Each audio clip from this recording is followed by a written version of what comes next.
Okay guys, so I'm outside right now and I thought I'd show you guys what I've gotten done since it's daylight. So this is the section of the memorial garden for my paternal grandfather. This is the section for my maternal grandfather, and I planted this up with, I've got some peonies, dahlias, and poppies, and I think I even got some Shasta daisies in there somewhere.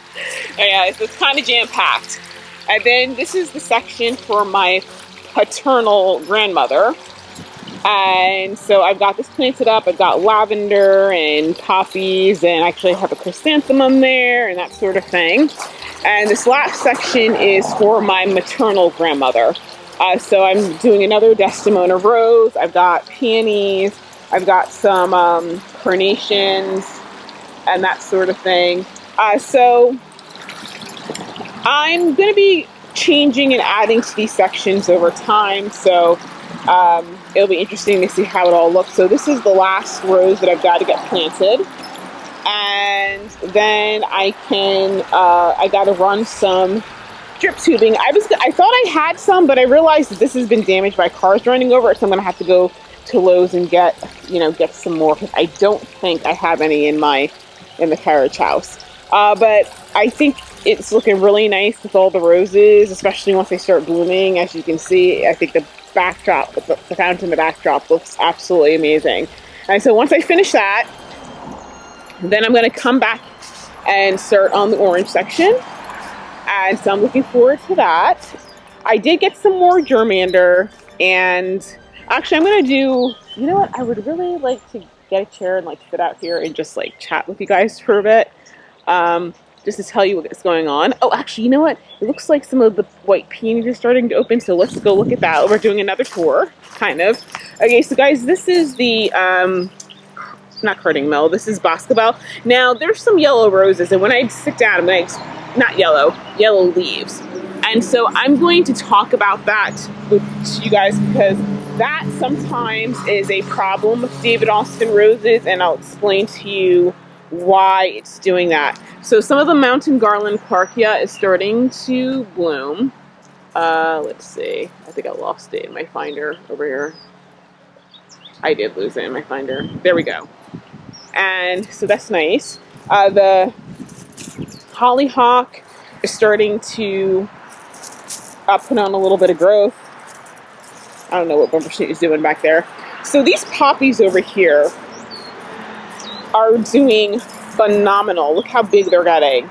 And they have not started sending up stalk yet, so that's great. The gladiolas are coming out. And now the poppies in the driveway bed are not doing as well. I really think, this year was going to be a little bit of a challenge, because I'm planting a new section. I'm putting in a brand new garden.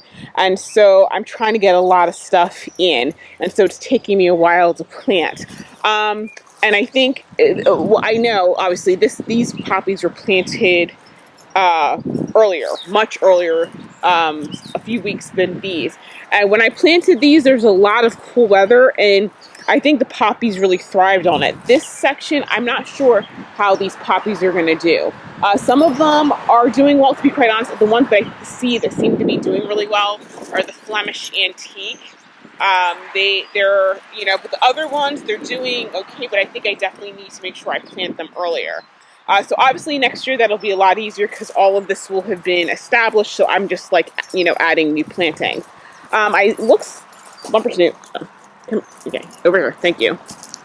Okay, right here is the dahlia. As you can see, it looks like it's budding already, which is a little weird, because that dahlia should be a lot taller. It's happy, but it should be getting taller. This is one of my chrysanthemums, and I got to do... Oh, hi, thank you. Okay, somebody was honking at me, and he stuck his thumb up, so he was telling me he liked my garden. So, I get a lot of that when I'm out here. So, the sweet pea on this side, or the pink section, are starting to come alive. The ones on the red section are definitely coming alive. You know, the weather this past year has been kind of funky, and so that definitely affects the flowers. The other thing is that in New Jersey, sometimes we don't, you know, we had freezing temperatures at night, which definitely caused some issues and delays in getting things planted because, you know, I don't want anything to die. But then, unfortunately, now we kind of went from freezing temperatures at night, no real gradual warmth, and now all of a sudden we have like summer temperatures. And that's really can be very, very hard on the plants. And I think what we're seeing, especially with, like, for example, these poppies not taking off very well, is a sign of that. I have been watering them by hand at night to make sure they stay hydrated, to help them out. This side seems to be struggling the most, but I think it's because when I planted these, I separated these out smaller than this side. This side, okay, actually I see a couple of little stalks and poppies growing, which I see little blooms, tiny blooms.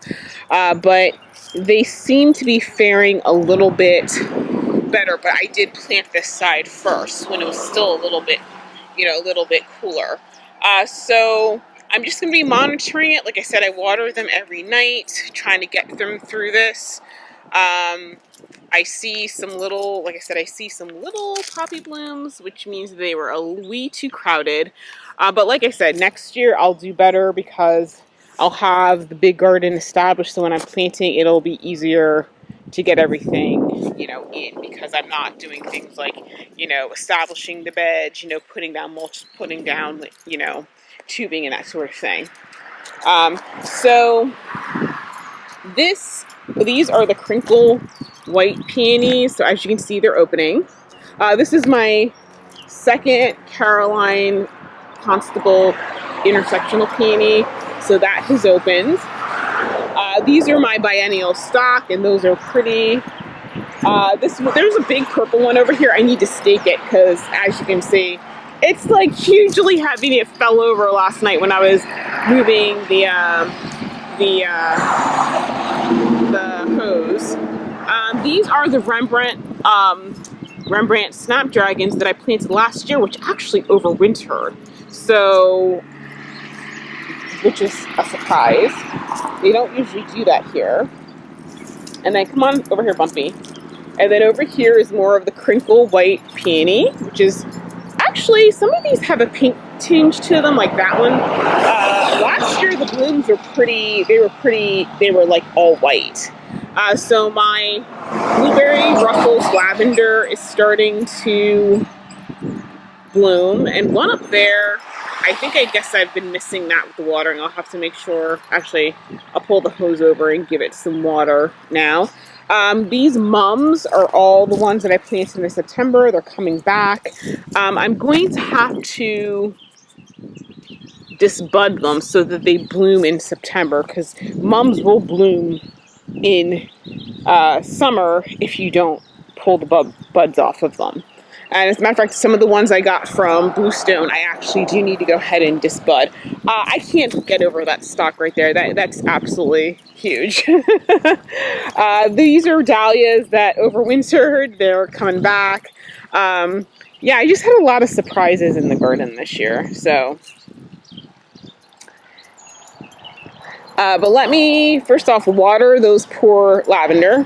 And then I'll get a chair and sit down. These are my rosemary that I'm putting in the memorial gardens. And I did track down some germander. So I'll do a little bit of a talk when I get my seated in the garden. And, okay, so some of these brooks are raised. As you can see, the hollyhock and sunflower are getting really big.